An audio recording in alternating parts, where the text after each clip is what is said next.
ಕೋಗಿಲು ಲೇಔಟ್ನಲ್ಲಿ ಸರ್ಕಾರಿ ಸೈಟ್ ಮಾರಾಟ ಆರೋಪ. ಕೃಷ್ಣ ಬೈರೇಗೌಡ ಆಪ್ತ ವಸೀಮ ವಿರುದ್ಧ ಈಗ ಸೈಟ್ ಮಾರಾಟ ಆರೋಪ ಕೇಳಿ ಬರ್ತಾ ಇದೆ. ನಾನು ದುಡ್ಡಿನ ಆಸ್ತಿಗೆ ಸರ್ಕಾರಿ ಆಸ್ತಿ ಮಾರಾಟ ಮಾಡಿಲ್ಲ. ಒಂದು ವೇಳೆ ಮಾರಾಟ ಮಾಡಿದ್ದಿದ್ರೆ ತೆರವಾದ ಜನ ನನ್ನನ್ನು ಸುಮ್ಮನೆ ಬಿಡ್ತಾ ಇದ್ರ ಅಂತ ಅವ್ರು ಕೇಳ್ತಾ ಇರೋದು. ಬಿಜೆಪಿಯವರು ಸುಮ್ಮನೆ ಆರೋಪ ಮಾಡ್ತಾ ಇದ್ದಾರೆ ಅಂತ ವಸೀಂ ಅವರು ಪ್ರತಿಕ್ರಿಯೆಯನ್ನ ಕೊಡ್ತಾ ಇದ್ದಾರೆ. ಸೊ ಪ್ರಕರಣಕ್ಕೂ ಕೃಷ್ಣ ಬೈರೇಗೌಡರಿಗೂ ಸಂಬಂಧ ಇಲ್ಲ.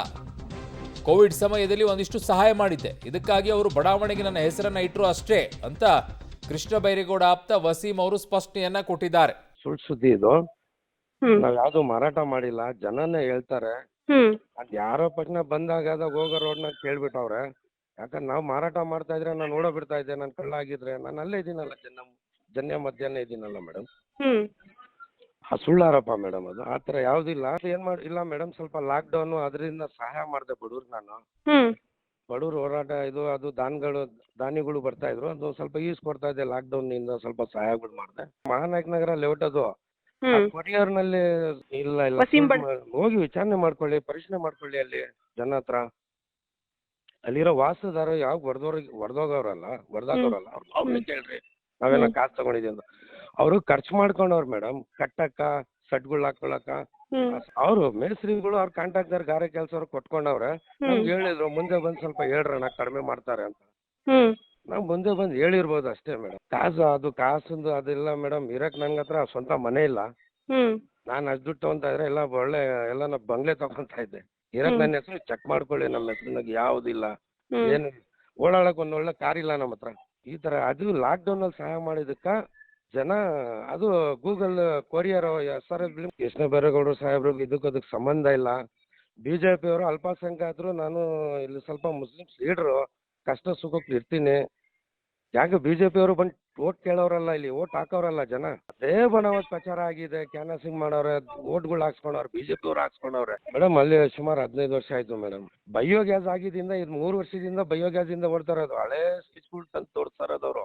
ಇವಾಗ ಬಿಜೆಪಿ ಅವ್ರಿಗೆ ಏನಿದೆ, ಸುಮ್ನೆ ಮಾಹಿತಿ ಹೇಳ್ತಾರೆ. ಅದ್ ಬಿಟ್ಟು ಬೇರೆ ಅವ್ರಿಗೆ ಏನ್ ಸಿಗತ್ತೆ ಹೇಳಿ. ದಾಖಲೆ ವೆರಿಫಿಕೇಶನ್ ಮಾಡ್ಲಿ, ಕಾನೂನು ಇದೆ, ಕಾನೂನು ಬದ್ರವಾಗಿ ದಾಖಲೆ ವೆರಿಫಿಕೇಶನ್ ಮಾಡ್ಲಿ, ಸಂತೋಷ ಅಲ್ಲ ಮೇಡಮ್.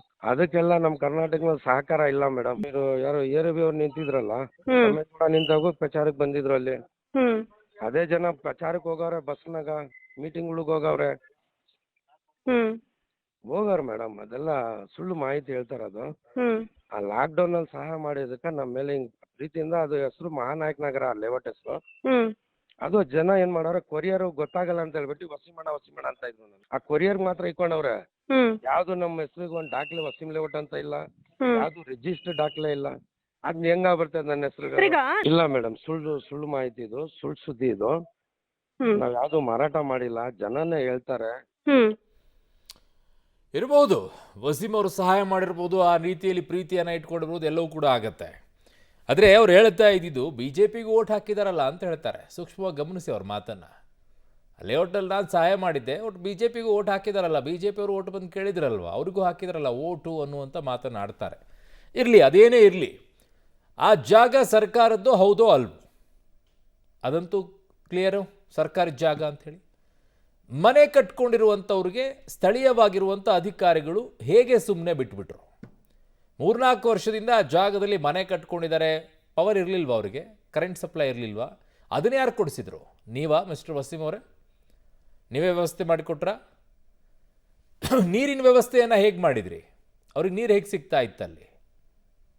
ಎಲ್ಲವೂ ಪ್ರಶ್ನೆ ಬರಬೇಕಲ್ಲ. ಆಯಿತು, ಅದು ಸರ್ಕಾರಿ ಜಾಗ ಅನ್ನೋದಾದರೆ ಅದೇ ಅಡ್ರೆಸ್ಸಲ್ಲೇ ಆಧಾರ್ ಕಾರ್ಡ್ ಮಾಡಿಸ್ಕೊಂಡ್ರಾ? ಅದೇ ಅಡ್ರೆಸ್ಸಲ್ಲೇ ವೋಟರ್ ಐ ಡಿ ಮಾಡಿಸ್ಕೊಟ್ಟವ್ರು ಯಾರು? ಒಂದಲ್ಲ ಎರಡಲ್ಲ, ಹೀಗೆ ಕೇಳ್ತೀವಿ ಪ್ರಶ್ನೆಗಳನ್ನು. ಉತ್ತರ ಕೊಡೋಕ್ಕೆ ಗಲಿಬಿಲಿ ಆಗೋಗುತ್ತೆ ನಿಮಗೆ. ಯಾಕೆ ಅಂತಂದರೆ ನೀವು ಮಾಡಿರುವಂಥ ಎಡವಟ್ಟೆ ಆಗಿದೆ. ಸುಳ್ಳು ಮಾಹಿತಿ ಇದು, ಸುಳ್ಳು ಸುದ್ದಿ ಇದು. ನಾವ್ ಯಾವ್ದು ಮಾರಾಟ ಮಾಡಿಲ್ಲ, ಜನನೇ ಹೇಳ್ತಾರೆ. ಅದ್ ಯಾರೋ ಪಕ್ಷ ಬಂದಾಗ ಹೋಗೋ ರೋಡ್ನ ಕೇಳ್ಬಿಟ್ಟವ್ರೆ. ಯಾಕಂದ್ರೆ ನಾವ್ ಮಾರಾಟ ಮಾಡ್ತಾ ಇದ್ರೆ ನಾನು ನೋಡೋ ಬಿಡ್ತಾ ಇದ್ದೆ, ನಾನು ಕಳ್ಳ ಆಗಿದ್ರೆ ನಾನು ಅಲ್ಲೇ ಇದೀನಲ್ಲ, ಜನ್ಯ ಮಧ್ಯಾಹ್ನ ಇದೀನಲ್ಲ ಮೇಡಮ್. ಸುಳ್ಳು ಆರೋಪ ಮೇಡಮ್ ಅದು. ಆತರ ಯಾವ್ದಿಲ್ಲ. ಇಲ್ಲ ಮೇಡಮ್, ಸ್ವಲ್ಪ ಲಾಕ್ ಡೌನ್ ಅದರಿಂದ ಸಹಾಯ ಮಾಡಿದೆ ಬಡವ್ರಿಗೆ. ನಾನು ಬಡವ್ರ ಹೋರಾಟ ಇದು ಅದು ದಾನಿಗಳು ಬರ್ತಾ ಇದ್ರು, ಅದು ಸ್ವಲ್ಪ ಈಸ್ ಕೊಡ್ತಾ ಇದೆ. ಲಾಕ್ಡೌನ್ ನಿಂದ ಸ್ವಲ್ಪ ಸಹಾಯಗಳು ಮಾಡಿದೆ. ಮಹಾನಾಯಕ ನಗರ ಲೇಔಟ್ ಅದು ಕೊರಿಯರ್ ನಲ್ಲಿ ಇಲ್ಲ ಹೋಗಿ ವಿಚಾರಣೆ ಮಾಡ್ಕೊಳ್ಳಿ, ಪರಿಶೀಲನೆ ಮಾಡ್ಕೊಳ್ಳಿ ಅಲ್ಲಿ ಜನ ಹತ್ರ. ಅಲ್ಲಿರೋ ವಾಸದಾರ ಯಾವ ಹೊಡೆದಾಗವ್ರಲ್ಲ ಅವ್ರನ್ನ ಕೇಳ್ರಿ, ನಾವೇನೋ ಕಾಸು ತಗೊಂಡಿದ್ದೀವಿ ಅಂತ. ಅವರು ಖರ್ಚು ಮಾಡ್ಕೊಂಡವ್ರು ಮೇಡಮ್, ಕಟ್ಟಕ್ಕ ಸಡ್ಗಳು ಹಾಕೊಳಕ. ಅವ್ರು ಮೇಸ್ತ್ರಿಗಳು ಅವ್ರ ಕಾಂಟ್ರಾಕ್ಟರ್ ಗಾರೆ ಕೆಲ್ಸವ್ರು ಕೊಟ್ಕೊಂಡವ್ರೆ. ನಮ್ಗೆ ಹೇಳಿದ್ರು ಮುಂದೆ ಬಂದ್ ಸ್ವಲ್ಪ ಹೇಳ್ರಣ್ಣ ಕಡಿಮೆ ಮಾಡ್ತಾರೆ ಅಂತ. ನಾವ್ ಮುಂದೆ ಬಂದ್ ಹೇಳಿರ್ಬೋದು ಅಷ್ಟೇ ಮೇಡಮ್. ಕಾಸಂದು ಅದಿಲ್ಲ ಮೇಡಮ್. ಇರಕ್ ನನ್ ಹತ್ರ ಸ್ವಂತ ಮನೆ ಇಲ್ಲ. ನಾನ್ ಅಷ್ಟ್ ದುಡ್ಡು ತಗೊಂತ ಇದ್ರೆ ಎಲ್ಲ ನಾ ಬಂಗ್ಲೆ ತಗೊಂತ ಇದ್ದೆ. ಇರಕ್ ನನ್ನ ಹೆಸರು ಚೆಕ್ ಮಾಡ್ಕೊಳ್ಳಿ, ನಮ್ಮ ಹೆಸರಿನಾಗ ಯಾವ್ದಿಲ್ಲ, ಏನು ಓಡಾಡಕ್ ಒಂದ್ ಒಳ್ಳೆ ಕಾರ್ ಇಲ್ಲ ನಮ್ಮ ಹತ್ರ. ಈ ತರ ಅದು ಲಾಕ್ಡೌನ್ ಅಲ್ಲಿ ಸಹಾಯ ಮಾಡಿದಕ್ಕ ಜನ, ಅದು ಗೂಗಲ್ ಕೊರಿಯರ್ ಕೃಷ್ಣ ಬೈರೇಗೌಡರು ಸಾಹೇಬ್ರು ಅದಕ್ಕೆ ಸಂಬಂಧ ಇಲ್ಲ. ಬಿಜೆಪಿ ಅವರು ಅಲ್ಪಸಂಖ್ಯಾತರು, ನಾನು ಇಲ್ಲಿ ಸ್ವಲ್ಪ ಮುಸ್ಲಿಮ್ಸ್ ಲೀಡರು, ಕಷ್ಟ ಸುಖಕ್ಕೆ ಇರ್ತೀನಿ. ಯಾಕೆ ಬಿಜೆಪಿ ಅವರು ಬಂದು ಓಟ್ ಕೇಳೋರಲ್ಲ, ಇಲ್ಲಿ ಓಟ್ ಹಾಕೋರಲ್ಲ ಜನ. ಅದೇ ಬಣವತ್ ಪ್ರಚಾರ ಆಗಿದೆ, ಕ್ಯಾನ್ವಾಸಿಂಗ್ ಮಾಡವ್ರೆ, ಓಟ್ಗಳು ಹಾಕ್ಸ್ಕೊಂಡವ್ರೆ, ಬಿಜೆಪಿ ಅವ್ರು ಹಾಕ್ಸ್ಕೊಂಡವ್ರೆ ಮೇಡಮ್. ಅಲ್ಲಿ ಸುಮಾರು 15 ವರ್ಷ ಆಯ್ತು ಮೇಡಮ್. ಬಯೋಗ್ಯಾಸ್ ಆಗಿದಿಂದ ಇದು 3 ವರ್ಷದಿಂದ ಬಯೋಗ್ಯಾಸ್ ಇಂದ ಓಡ್ತಾ ಇರೋದು. ಹಳೆ ಸ್ವಿಚ್ಗಳು ತಂದು ತೋರಿಸ್ತಾ ಇರೋದವ್ರು. ಇವಾಗ ಬಿಜೆಪಿ ಅವ್ರಿಗೆ ಏನಿದೆ, ಸುಮ್ನೆ ಮಾಹಿತಿ ಹೇಳ್ತಾರೆ. ಅದ್ ಬಿಟ್ಟು ಬೇರೆ ಅವ್ರಿಗೆ ಏನ್ ಸಿಗತ್ತೆ ಹೇಳಿ? ದಾಖಲೆ ವೆರಿಫಿಕೇಶನ್ ಮಾಡ್ಲಿ, ಕಾನೂನು ಇದೆ, ಕಾನೂನು ಬದ್ರವಾಗಿ ದಾಖಲೆ ವೆರಿಫಿಕೇಶನ್ ಮಾಡ್ಲಿ, ಸಂತೋಷ ಅಲ್ಲ ಮೇಡಮ್. ಅದಕ್ಕೆಲ್ಲ ನಮ್ ಕರ್ನಾಟಕದಲ್ಲಿ ಸಹಕಾರ ಇಲ್ಲ ಮೇಡಮ್. ಯಾರು ARV ಅವ್ರು ನಿಂತಿದ್ರಲ್ಲ, ಕೂಡ ನಿಂತಾಗ ಪ್ರಚಾರಕ್ಕೆ ಬಂದಿದ್ರು ಅಲ್ಲಿ. ಅದೇ ಜನ ಪ್ರಚಾರಕ್ಕೆ ಹೋಗವ್ರೆ, ಬಸ್ನಾಗ ಮೀಟಿಂಗ್ಗಳಿಗೆ ಹೋಗವ್ರೆ ಮೇಡಮ್. ಅದೆಲ್ಲ ಸುಳ್ಳು ಮಾಹಿತಿ ಹೇಳ್ತಾರದು. ಆ ಲಾಕ್ಡೌನ್ ಅಲ್ಲಿ ಸಹಾಯ ಮಾಡಿದಕ್ಕ ನಮ್ಮ ಮೇಲೆ ಹಿಂಗ್ ಪ್ರೀತಿಯಿಂದ, ಅದು ಹೆಸರು ಮಹಾನಾಯಕ ನಗರ ಲೇಔಟ್ ಹೆಸರು. ಅದು ಜನ ಏನ್ ಮಾಡವ್ರೆ, ಕೊರಿಯರ್ ಗೊತ್ತಾಗಲ್ಲ ಅಂತ ಹೇಳ್ಬಿಟ್ಟು ವಸೀಮಣ್ಣ ಅಂತ ಇದ್ರು. ಆ ಕೊರಿಯರ್ ಮಾತ್ರ ಇಟ್ಕೊಂಡವ್ರೆ. ಯಾವ್ದು ನಮ್ಮ ಹೆಸರಿಗೆ ಒಂದ್ ದಾಖಲೆ ವಸೀಂ ಲೇಔಟ್ ಅಂತ ಇಲ್ಲ, ಯಾವ್ದು ರಿಜಿಸ್ಟರ್ ದಾಖಲೆ ಇಲ್ಲ. ಅದ್ ಹೆಂಗ ಬರ್ತದೆ ನನ್ನ ಹೆಸರು? ಇಲ್ಲ ಮೇಡಮ್, ಸುಳ್ಳು. ನನ್ನ ಸಹೋದ್ಯೋಗಿ ಮೆಟ್ರೋ ಬ್ಯೂರೋ ಹೆಡ್ ಆಗಿರುವಂಥ ಪವಿತ್ರ ನನ್ನ ಸಂಪರ್ಕಕ್ಕೆ ಸಿಗ್ತಾ ಇದ್ದಾರೆ ಈಗ. ಪವಿತ್ರ, ಸುಮ್ಮನೆ ಯಾರ್ಯಾರನ್ನೋ ಅಲ್ಲಿ ವಸೀಮನ್ ಲೇಔಟು ಈಗೆಲ್ಲ ಕರೆಯೋಕ್ಕಾಗೋದಿಲ್ಲ. ಅಲ್ಲೇನೋ ಒಂದಿಷ್ಟು ಕೊಡುಗೆಗಳಂತೂ ಇದ್ದೇ ಇರುತ್ತೆ. That's different. ಬಟ್ ಈ ಲೇಔಟ್ನಲ್ಲಿ ಈಗ ಕರೆಂಟ್ ಹೆಂಗೆ ಕೊಟ್ಟರು? ಅದಕ್ಕೆ ಮೋಸ್ಟ್ಲಿ ಪಾಪ ವಸೀಂ ಸರು ಅಲ್ಲಿ ಹೆಲ್ಪ್ ಮಾಡಿದ್ರೇನೋ, ಅದಕ್ಕೆ ವಸೀಮಣ್ಣ ಅಂತ ಕರಿತಾ ಇದ್ರೇನೋ. ಅವರು ಪಾಪ ನೀರಿನ ವ್ಯವಸ್ಥೆಯನ್ನು ಮಾಡಿದ್ರು ಅನ್ಸುತ್ತೆ. ಅದು ಸರ್ಕಾರಿ ಜಾಗ ಅಂತ ಅವ್ರಿಗೆ ಗೊತ್ತಿದ್ದಾಗಲೂ ಕೂಡ ಅಲ್ಲಿ ಮನೆಗಳಿಗೆ ವ್ಯವಸ್ಥೆಯನ್ನು ಮಾಡಿಕೊಟ್ಟಿದ್ದಾರೆ ಅಂತಂದರೆ ಇಟ್ಸ್ ಎ ಫಾಲ್ಟ್ ಅಲ್ವಾ? ಹೌದು. ಈಗ ಬಿಜೆಪಿ ಅವರ ಆರೋಪ ಏನು ಅಂದ್ರೆ, ವಸೀಂ ಅನ್ನುವಂಥವ್ರು ಕೃಷ್ಣ ಬೈರೇಗೌಡ ಆಪ್ತರಿದ್ದಾರೆ. ಆತ ಅಲ್ಲಿ ಆ 5 ಎಕರೆ ಜಾಗ ಏನಿದೆ ಅಲ್ಲಿ ಸೈಟ್ ಗಳನ್ನ ಮಾಡಿ ರಿಯಲ್ ಎಸ್ಟೇಟ್ ದಂಧೆಗಾಗಿ ಆತ ಅಲ್ಲಿ ಮಾರಾಟ ಮಾಡಿದ. 50,000, 1 ಲಕ್ಷ ಹೀಗೆ ಆ ಬಡವರ ಬಳಿ ದುಡ್ಡನ್ನ ಕಿತ್ಕೊಂಡು ಆ ಜಾಗವನ್ನ ತಂದೆ ಅಂತ ಹೇಳಿ ಮಾರಾಟವನ್ನ ಮಾಡ್ದ. ಆತನ ವಿರುದ್ಧ ಕ್ರಮವನ್ನ ಜರುಗಿಸಿ ಅನ್ನುವಂಥದ್ದು ಅವರ ಪ್ರಮುಖವಾಗಿರುವಂತಹ ಆಗ್ರಹ. ಬಟ್ ವಸೀಂ ಹೇಳ್ತಾ ಇರುವಂತಹ ಕಥೆಯೇ ಬೇರೆ. ಇಲ್ಲ, ಅಲ್ಲಿ ತ್ಯಾಜ್ಯ ವಿಲೇವಾರಿ ಘಟಕ ಮಾಡೋದು ನಮಗೆ ಇಷ್ಟ ಇರಲಿಲ್ಲ ಸ್ಥಳೀಯರಾಗಿ, ಜೊತೆಗೆ ಇವರು ಬಡವರು ಹೇಗೋ ಅಲ್ಲೇ ಇದ್ರು, ಅವರಿಗೆ ಮನೆ ಕಟ್ಕೊಳ್ಳೋದಕ್ಕೆ ನಾನು ಸಹಾಯವನ್ನ ಮಾಡಿದ್ದೀನಿ, ಬಟ್ ದುಡ್ಡನ್ನ ಕಿತ್ಕೊಂಡಿಲ್ಲ ಅಂತ ಹೇಳ್ತಾ ಇದ್ದಾರೆ. ಅಂದ್ರೆ ಅವರು ಒಪ್ಕೋತಾ ಇದ್ದಾರೆ, ಅಲ್ಲಿ ಸ್ಥಳೀಯರಿಗೆ ಮನೆ ಕಟ್ಟಿ ಕೊಡೋದಕ್ಕೆ ವಸೀಂ ಅವರು ಸಹಾಯವನ್ನ ಮಾಡಿದ್ದಾರೆ ಅನ್ನುವಂಥದ್ದು ಕರೆಕ್ಟ್ ಆಗಿ ಗೊತ್ತಾಗ್ತಾ ಇದೆ. ಸೊ ಹಾಗಾಗಿ ಸರ್ಕಾರಿ ಜಾಗವನ್ನ ಕಬಳಿಕೆ ಮಾಡುವಂಥದ್ದು ಎಷ್ಟರ ಮಟ್ಟಿಗೆ ತಪ್ಪು, ಅದೇ ರೀತಿ ಸರ್ಕಾರಿ ಜಾಗದ ಕಬಳಿಕೆಗೆ ಈ ರೀತಿ ಸಹಾಯ ಮಾಡುವಂಥದ್ದು ಕೂಡ ಅಷ್ಟೇ ತಪ್ಪು. ಹಾಗಿದ್ರೆ ವಸೀಂ ಅವರ ಇಂಟ್ರೆಸ್ಟ್ ಏನು ಅನ್ನುವಂಥದ್ದು ಕೂಡ ಪ್ರಶ್ನೆ ಆಗುತ್ತೆ. ಸೊ ಜೊತೆಗೆ ಅಚ್ಚರಿ ಅಂತ ಅಂದ್ರೆ, ಅಲ್ಲಿರುವವರಿಗೆ ಈಗ ಬೆಂಗಳೂರಿಗರಿಗೆ ಅನೇಕರಿಗೆ ವಿದ್ಯುತ್ ಸಂಪರ್ಕದ ಭಾಗ್ಯವೇ ಸಿಗ್ತಾ ಇಲ್ಲ ಈ ಖಾತೆಗಳ ಸಮಸ್ಯೆಗಳಿಂದ. ಬಟ್ ಅಲ್ಲಿರುವಂತಹ ನಿವಾಸಿಗಳಿಗೆ ದುಬಾರಿ ಕೇಬಲ್ ಹಾಕಿ ವಿದ್ಯುತ್ ಸಂಪರ್ಕ ಇದೆ, ನೀರಿನ ಸಂಪರ್ಕ ಇದೆ, ಎಲ್ಲಾ ಸವಲತ್ತುಗಳು ಸಿಕ್ಕಿದಾವೆ ಅಂತ ಅಂದ್ರೆ ಅದರ ಹಿಂದಿರುವಂತಹ ಕೈವಾಡ ಯಾರದ್ದು ಅನ್ನುವಂತಹ ಪ್ರಶ್ನೆಗಳು ಕೂಡ ಎದುರಾಗ್ತಾ ಇದೆ. ಬಟ್ ಈ ಎಲ್ಲ ಆರೋಪಗಳಿಗೆ ವಸೀಂ ಅಂತೂ ಹೇಳ್ತಾ ಇರುವಂತದ್ದು, ನಾವು ಕೇವಲ ನನ್ನ ಹೆಸರಿನಲ್ಲಿ ಆ ಬಡಾವಣೆಯನ್ನ ಕರಿತಾ ಇದ್ದಾರೆ, ಯಾಕಂದ್ರೆ ನಾನು ಕೋವಿಡ್ ಟೈಮ್ ಅಲ್ಲಿ ಅವರಿಗೆ ಸಹಾಯವನ್ನ ಮಾಡಿದ್ದೆ ಅಂತ ಹೇಳ್ತಾ ಇದ್ದಾರೆ. ಬಟ್ ಆ ಕಾರಣಕ್ಕೆ ಆ ಬಡಾವಣೆಯ ಹೆಸರೇ ಅವರದ್ದಾಗಿರಲ್ಲ. ಇನ್ನೊಂದು ಕಡೆ ಅಚ್ಚರಿ ಅಂದ್ರೆ ಅರುಣ್, ಈಗ ಅವರು ಓಪನ್ ಆಗಿ ಹೇಳ್ತಾ ಇದ್ದಾರೆ, ಇಲ್ಲ ಅಲ್ಲೆಲ್ಲಿ ಇರೋರು ಎಲ್ಲರೂ ಕೂಡ ಕನ್ನಡಿಗರೇ, ಅವ್ರು ಯಾರೂ ಕೂಡ ಬೇರೆ ಭಾಗದಿಂದ ಅಥವಾ ಬೇರೆ ರಾಜ್ಯದಿಂದ ಬಂದಿಲ್ಲ, ವಲಸೆ ಬಂದಿಲ್ಲ, ಎಲ್ಲರೂ ನಮ್ಮವರೇ ಅಂತ ಸರ್ಟಿಫಿಕೇಟ್ ಅನ್ನ ಕೂಡ ತರಾತುರಿಯಲ್ಲೂ ಕೊಡ್ತಾ ಇರೋದನ್ನ ನೋಡಿದ್ರೆ ನಿಜಕ್ಕೂ ಕೂಡ ಈ ವಿಚಾರದಲ್ಲಿ ಏನಾಗಿದೆ ಅನ್ನುವಂಥದ್ದು ಸರ್ಕಾರ ತನಿಖೆಯನ್ನ ಮಾಡಬೇಕು. ಈಗ ನಿರಾಶ್ರಿತರಿಗೆ ಫಟಾಫಟ್ ಯಾವುದೇ ರೀತಿ ವೆರಿಫಿಕೇಶನ್ ಮಾಡದೇ ಕೂಡ ಮನೆಯನ್ನ ಕೊಡುವಂತಹ ತರಾತುರಿಯಲ್ಲಿ ಸರ್ಕಾರ ನಿಂತಿದೆ. ಬಟ್ ಆ ಜಾಗ ಈಗ 9 ವರ್ಷದ ಹಿಂದೆಯೇ ಅಧಿಸೂಚನೆ ಆಗಿತ್ತಲ್ಲ GBEಗೆ ಜಾಗ ಘನತ್ಯಾಜ್ಯ ವಿಲೇವಾರಿಗೆ ಅಂತ. ಹಾಗಿದ್ರೆ ಅಧಿಸೂಚನೆ ಆದ ಮೇಲೂ ಕೂಡ 2021-22ನೇ ಸಾಲಿನಲ್ಲಿ ಹೇಗೆ ದಿಢೀರ್ ಅಂತ ಅಲ್ಲಿ ನಿವೇಶನಗಳಾಗಿರ್ಬೋದು ಅಥವಾ ಅಕ್ರಮ ಶೆಡ್ಗಳು ಬಂದಿರುವಂತದ್ದು ಹೇಗೆ, ಇವೆಲ್ಲದರ ಬಗ್ಗೆಯೂ ಕೂಡ ಸರ್ಕಾರ ತನಿಖೆ ಮಾಡಬೇಕಾಗಿದೆ ಅರುಣ್. ಫಸ್ಟು ವಸೀಂ ಅವ್ರನ್ನೇ ತನಿಖೆ ಮಾಡಬೇಕು ಅಂತ ಕಾಣಿಸುತ್ತೆ ನನ್ನ ಪ್ರಕಾರ ಪವಿತ್ರ. ವಸೀಂ ಅವ್ರನ್ನ ಹಿಡ್ಕೊಂಡು ಹೋಗಿ ಒಂದು ಸ್ವಲ್ಪ ವಿಚಾರ ಮಾಡಿ ಕೇಳಿದ್ರೆ ಎಲ್ಲವೂ ಕೂಡ ಆಚೆ ಬರಬಹುದೇನೋ. ಯಾಕೆ ಅಂತಂದರೆ ಅದರ ಮುಂಚೆ ಇಲ್ಲದೆ ಇರುವಂಥ ಮನೆಗಳಲ್ಲಿ ದಿಢೀರಂತ ಕೊರೋನಾ ಬಂದ ನಂತರ ಅಲ್ಲೆಲ್ಲ ಮನೆಗಳ ಬರುತ್ತೆ ಅಂತಂದರೆ ಪಾಪ ಧಾರಾಳವಾಗಿರುವಂಥ ಮನಸ್ಥಿತಿ ಇರಬಹುದು ಅವರಿಗೆ. ಅವ್ರ ಜಮೀನು ಅಲ್ವಲ್ಲ, ಸರ್ಕಾರಿ ಜಾಗ. ಸೊ ಹಾಗಾಗಿ ಮನೆ ಕಟ್ಕೊಳ್ಳಿ ಅಂತ ಹೇಳಿ ಮನೆ ಕಟ್ಟಕ್ಕೆ ಬಿಟ್ಬಿಟ್ಟು ಆಮೇಲೆಲ್ಲ ವ್ಯವಸ್ಥೆ ಮಾಡಿರ್ಬೋದಲ್ಲ. ಯಾಕೆ ಇವ್ರನ್ನ ಕರೆದ್ಬಿಟ್ಟು ವಿಚಾರಣೆ ಮಾಡಲ್ಲ ಸರ್ಕಾರ? ಈಗ ವಸೀಂ ಅವರು ಅವ್ರ ಸ್ವಂತ ಜಾಗವನ್ನ ಏನಾದ್ರು ದಾರ ಎರೆದು ಬನ್ರಪ್ಪ ಇಲ್ಲಿ ಮನೆ ಕಟ್ಕೊಳ್ರಪ್ಪ ಅಂತ ಹೇಳಿದ್ರೆ ಅವ್ರನ್ನ ಉದಾರಿ ಅಥವಾ ಉದಾರ ಮನಸ್ಸಿರುವವರು ಅಂತ ಪರಿಗಣಿಸಬಹುದು. ಬಟ್ ಸರ್ಕಾರಿ ಜಾಗದಲ್ಲಿ ಮನೆ ಕಟ್ಕೊಡೋದಕ್ಕೆ ಹೆಲ್ಪ್ ಅಂತಿದ್ದಾರೆ ಅವ್ರು. ಅದು ಯಾವ ರೀತಿಯಲ್ಲಿ ಗೊತ್ತಿಲ್ಲ.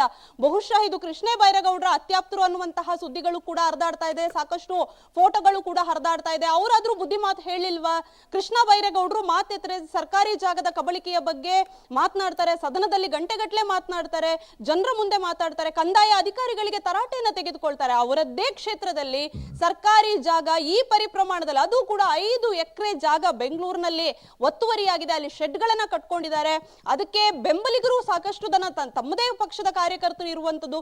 ಆದ್ರೂ ಕೂಡ ಬೈರೇಗೌಡರ ಗಮನಕ್ಕೆ ಬಂದಿಲ್ಲ ಅನ್ನುವಂಥದ್ದು ನಿಜಕ್ಕೂ ಕೂಡ ಅಚ್ಚರಿ. ಈಗ ವಸೀಂ ಅವ್ರನ್ನ ಕೇಳ್ತಾ ಇದ್ರೆ ಅವರು ಹೇಳ್ತಾ ಇದ್ದಾರೆ ಇದು ಯಾರು ಕೂಡ ಬಾಂಗ್ಲಾದವರಲ್ಲ, ಎಲ್ಲರೂ ಕೂಡ ನಮ್ಮವರೇನೆ. ಹಾಗಿದ್ರೆ ಈ ಒಂದು ಅವರ ಸರ್ಟಿಫಿಕೇಟ್ ಅನ್ನ ಪರಿಶೀಲನೆ ಮಾಡಿದವರು ಯಾರು? ಅವರ ಪೌರತ್ವ ಎಲ್ಲಿದೆ? ಅಥವಾ ಅವರ ದಾಖಲಾತಿಗಳು ಏನಿದೆ? ಎಲ್ಲವನ್ನ ಹಾಗಿದ್ರೆ ವಸೀಂ ಅವರು ಪರಿಶೀಲನೆ ಮಾಡೇ ಬಿಟ್ರ ಅನ್ನುವಂತಹ ಪ್ರಶ್ನೆಗಳು ಕೂಡ ಮೂಡುತ್ತೆ. ಬಟ್ ಅವರು ಎಲ್ಲವೂ ಕೂಡ ಯಾವುದಕ್ಕೂ ಕೂಡ ಸಮರ್ಪಕವಾಗಿರುವಂತಹ ಉತ್ತರವನ್ನ ಕೊಟ್ಟಿಲ್ಲ. ಕೇವಲ ಬಡವರು ಬಂದಿದ್ದಾರೆ, ಸೊ ಹಾಗಾಗಿ ಅವರಿಗೆ ಸಹಾಯ ಆಗ್ಲಿ ಅನ್ನುವಂತಹ ಕಾರಣಕ್ಕೆ ನಾನು ಒಂದಿಷ್ಟು ಸಹಾಯವನ್ನ ಮಾಡಿದ್ದೀನಿ. ಇನ್ನೊಂದು ಕಡೆ ಹೇಳ್ತಾರೆ ಬಿಜೆಪಿ ಅವರು ಕೂಡ ಅದೇ ಕಾಲೋನಿಗೆ ಬಂದಿದ್ದಾರೆ, ಅವರು ಮತವನ್ನ ಯಾಚನೆ ಮಾಡಿದ್ದಾರೆ. ಹಾಗಿದ್ರೆ ಅವರಿಗೆ ಅದು ಅಕ್ರಮ ಅಂತ ಗೊತ್ತಿರ್ಲಿಲ್ವಾ ಅನ್ನುವಂತಹ ಪ್ರಶ್ನೆಯನ್ನ ಮಾಡಿದ್ದಾರೆ. ಬಹುಶಃ ಈ ಪ್ರಶ್ನೆಯನ್ನ ನಾವು ಬಿಜೆಪಿ ಅವ್ರಿಗೂ ಕೇಳಬೇಕು. ಹಾಗಿದ್ರೆ ಹೇಗೆ ಹೋದ್ರಿ ಅಲ್ಲಿಗೆ? ಆ ಅಕ್ರಮ ನಿವೇಶನ ಅಥವಾ ಅಲ್ಲಿ ಯಾರೋ ಬಂದ್ರು ಮನೆ ಕಟ್ಟಿದ್ದಾರೆ ಅಂದ್ರೆ ಆ ಕಾಲೋನಿಗೂ ಹೋಗಿ ನೀವು ಮತವನ್ನ ಯಾಚನೆ ಮಾಡಿದಿರ ಅಂದ್ರೆ ಈಗ ನಮ್ಗೆ ಗೊತ್ತೇ ಇಲ್ಲ ಅನ್ನುವಂತಹ ರೀತಿಯಲ್ಲಿ ಬಿಜೆಪಿ ಕೂಡ ವರ್ತನೆ ಮಾಡ್ತಾ ಇರೋದನ್ನ ನೋಡಿದ್ರೆ ಅದು ಕೂಡ ಅಚ್ಚರಿ ಅನ್ಸುತ್ತೆ. ಸೊ ಹಾಗಾಗಿ ಅಲ್ಲಿ ಸ್ಥಳೀಯರಾಗಿರುವಂತಹ ಬಿಜೆಪಿ ನಾಯಕರುಗಳು ಕೂಡ ಅಲ್ಲಿ ಹೋಗಿದ್ರು, ಮತಯಾಚನೆಯನ್ನ ಮಾಡಿದ್ರು, ಸಮಾವೇಶಕ್ಕೆ ಅಲ್ಲಿಂದ ಕೂಡ ಜನವನ್ನ ಕರ್ಕೊಂಡ್ ಬರ್ತಾ ಇದ್ರು ಅಂತ ಹೇಳ್ತಾ ಇದ್ದಾರೆ. ಸೊ ಹಾಗಾಗಿ ಈ ಎಲ್ಲ ಪ್ರಕರಣ ರಾಜಕೀಯ ದಾಳವಾಗಷ್ಟೇ ಉಪಯೋಗ ಆಗ್ತಾ ಇದೆಯಾ? ಒಂದ್ ಕಡೆಯಿಂದ ಕನ್ನಡಿಗರಿಗೆ ಅನ್ಯಾಯ ಆಗ್ತಾ ಇದೆ, ಒಂದ್ ಕಡೆಯಿಂದ ಬೆಂಗಳೂರಿಗರು ಸಾಕಷ್ಟು ವರ್ಷಗಳಿಂದ ರಾಜೀವ್ ಗಾಂಧಿ ವಸತಿ ನಿಗಮದಡಿಯಲ್ಲಿ ಮನೆಗೆ ಅರ್ಜಿಯನ್ನ ಹಾಕೊಂಡು ಕಾಯ್ತಾ ಕೂತಿದ್ದಾರೆ, ಅವ್ರಿಗೆ ಮನೆ ಭಾಗ್ಯ ಇಲ್ಲ. ಇಲ್ಲಿ ಶೆಡ್ ಅನ್ನ ಕಟ್ಕೊಂಡು ಅವರಿಗೆ ಫಟಾಫಟ್ ಅಂತ ಭಾಗ್ಯವನ್ನ ಕೊಡ್ತಾ ಇದ್ದಾರೆ, ಗೃಹ ಭಾಗ್ಯವನ್ನ. ಸೊ ಇವೆಲ್ಲದನ್ನ ಜನ ಕೂಡ ಈಗ ಪ್ರಶ್ನೆ ಮಾಡ್ತಾ ಇದ್ದಾರೆ. ಅರುಣ್, ಓಕೆ ಪವಿತ್ರ, ಹಾಗೆ ಸಂಪರ್ಕದಲ್ಲಿರಿ. ಯಾಕೆ ಅಂತಾರೆ ರಾಜೀವ್ ಗಾಂಧಿ ವಸತಿಯಲ್ಲಿ ಅರ್ಜಿ ಹಾಕಿದಂಥವ್ರು ಯಾರು ಮುಸ್ಲಿಮರು ಇಲ್ಲ ಅಂತ ಕಾಣಿಸುತ್ತೆ. ಹಂಗಾಕಿದ್ರೆ ಬೇಗ ಸಿಕ್ಕಿರೋದೇನೋ ಅವರಿಗೆ. ಇಲ್ಲಿರುವಂಥವ್ರು ಬಹುತೇಕವಾಗಿ ಮುಸ್ಲಿಮರು ಕೂಡ ಇದ್ದಾರೆ, ಅದರಲ್ಲಿ ಅಲ್ಪಸಂಖ್ಯಾತರು. ಸೊ ಹಾಗಾಗಿ ಅಲ್ಲಿ ಬೇಗ ಸಿಗ್ತಾ ಇದೆ. ಯಾವ ಆಧಾರದ ಮೇಲೆ ವಸೀಂ ಅವರು ಒಂದು ಸರ್ಟಿಫಿಕೇಟನ್ನು ಕೊಡ್ತಾ ಇದ್ದಾರೆ? ಇವರೆಲ್ಲರೂ ಕನ್ನಡಿಗರು, ಬೇರೆ ಕಡೆಯಿಂದ ಬಂದವರಲ್ಲ ಅಂಥೇಳಿ ಏನು ಚೆಕ್ ಮಾಡಿದ್ದಾರೆ ಇವರು ಡಾಕ್ಯುಮೆಂಟ್ಸನ್ನು? ಯಾವ ರೀತಿಯಾದಂಥ ಸರ್ಟಿಫಿಕೇಟನ್ನು ಕೊಟ್ಟು ನೀವು ಎಲ್ಲ ವ್ಯವಸ್ಥೆಯನ್ನು ಮಾಡಿಕೊಟ್ರಿ? ಸರ್ಕಾರಿ ಜಾಗ ಅಂತ ಇದ್ದಾಗಲೂ ಕೂಡ ಅಲ್ಲಿ ಕರೆಂಟ್ ಪವರ್ ಹೆಂಗೆ ಕೊಟ್ರಿ ನೀವು ಕನೆಕ್ಷನನ್ನು?